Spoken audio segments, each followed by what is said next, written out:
que en aquests moments som una de les primeres ciutats i governs de tota Espanya que arribem a una molt ampla majoria en quant als temes de reconstrucció després d'aquesta pandèmia. Jo voldria començar amb una idea que me sembla important, la idea de reconeixement a les víctimes.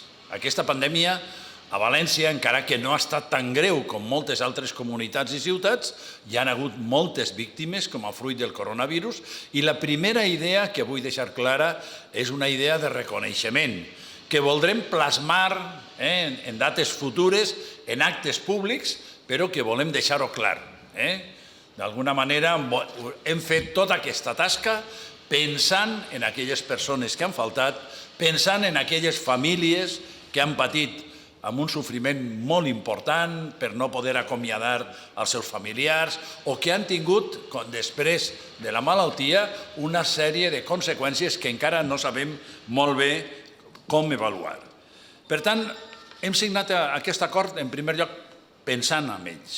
Jo vull dir-ho amb molta claretat, amb la voluntat que això no es reproduïsca i amb la voluntat que hem de treballar en unes coordenades d'eixir d'aquesta situació.